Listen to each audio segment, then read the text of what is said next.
Hello दोस्तों, स्वागत है आपका मेरे थॉट लॉग, मेरे ख्वाबों के रजिस्टर में।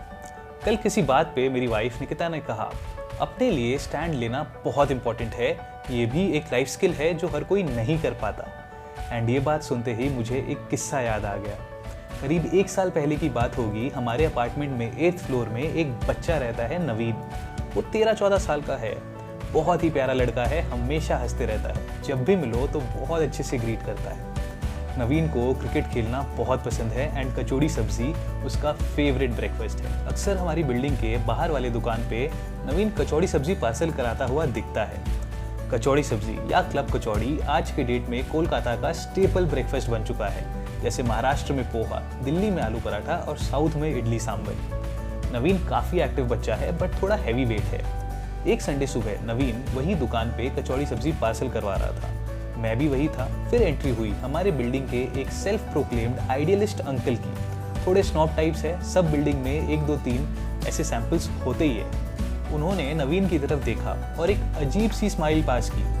नवीन ने उन्हें अपने यूजुअल एंथुसियास्टिक वे में विश किया, गुड मॉर्निंग अंकल, कैसे हो आप। अंकल ने उससे कहा, बेटा मैं तो ठीक हूँ, मगर तुम जो ये कचौड़ी सब्जी खा खा के फैल रहे हो ना, कुछ दिन में तुम्हारे पापा को तुम्हारे लिए एक अलग फ्लैट लेना पड़ेगा। सब घूम के अंकल की तरफ देखने लगे। कुछ लोग तो हंसने भी लगे। मैं हैरान रह गया, कोई भी इंसान एक 13 साल के बच्चे को ऐसा कैसे बोल सकता है। मैंने बोला, अंकल क्या बोल रहे हो आप। इतने में नवीन ने मुझे रोका, भैया 1 मिनट। उसने अंकल को कहा, अंकल आपके पैसे का तो नहीं खाता हूँ, तो आप क्यों टेंशन ले रहे हो। अरे भाई, जैसे ही उसने ये बोला ना, सब इतनी जोर जोर से हंसने लगे, मैं क्या बताऊं। मैं तो जोर जोर से तालियां बजाने लगा हंस के, जैसे आजकल के बच्चे करते हैं ना, ओपी भाई ओपी, वैसा ही कुछ सीन हो गया था। उस दिन मुझे मेरे बचपन का एक किस्सा याद आ गया। काफ़ी छोटा था मैं, यही कुछ 12-13 साल का। उस टाइम की ज़्यादा बातें याद नहीं है मुझे, मगर कुछ बातें होती है जो दिमाग में छपी रह जाती है। मैं नीचे वाले ग्रॉसरी स्टोर से एक ब्रेड का पैकेट लेकर घर वापस आ रहा था। लिफ्ट में मेरे साथ लिफ्टमैन भैया थे, और जिस अंकल को नवीन ने सबक सिखाया, वैसे ही एक सैम्पल पीस अंकल जो मेरी बिल्डिंग में ही रहते थे उस समय। जैसे ही लिफ्ट चली, उन्होंने मुझसे पूछा, ए लड़का, कहाँ काम करता है रे तू, मेरे यहाँ काम करेगा क्या। मैं उनको देखता रह गया, मुझे समझ ही नहीं आया क्या हुआ। मैं चुप रह गया और जैसे ही मेरा फ्लोर आया, मैं भाग के घर में घुस गया। मैंने ये बात किसी से नहीं कही उस टाइम, बट इस बात का मुझ पर बहुत गहरा असर पड़ा। शायद तब से मैं अपने लुक्स को लेकर बहुत कॉन्शियस हो गया। मैं आज भी सोचता हूँ तो मुझे 2 बातों की हैरानी होती है। पहली तो ये कि वो अंकल मुझे अच्छे से जानते थे, फिर भी उन्होंने ऐसा क्यों बोला। एंड दूसरी ये कि मैंने वहाँ मुंह खोल के कुछ क्यों नहीं बोला।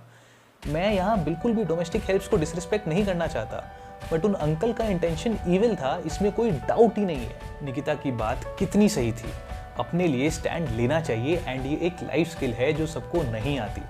कितने लोग हैं जो रोज कोई ना कोई टॉर्चर, अनड्यू प्रेशर बेयर कर रहे हैं, वो स्पीकअप नहीं कर पाते। जिस दिन वो बोलना स्टार्ट कर देंगे, उस दिन सामने वाला आदमी अपने आप सीधा हो जाएगा। अगर मैंने उस दिन नवीन की तरह आंसर बैक कर दिया होता तो मेरा कॉन्फिडेंस लेवल कितना बढ़ जाता। एंड ये फालतू की बातों से मुझे फर्क नहीं पड़ता। अपने लिए स्टैंड लेना बहुत इंपॉर्टेंट है। अगर आप भी अपने लिए स्टैंड लेने से कतराते हो तो एक बात समझ लीजिए, जब तक आप अपने लिए नहीं बोलोगे, कोई आपको तवज्जो नहीं देगा। ना किसी को दबाओ, ना किसी के नीचे दबो।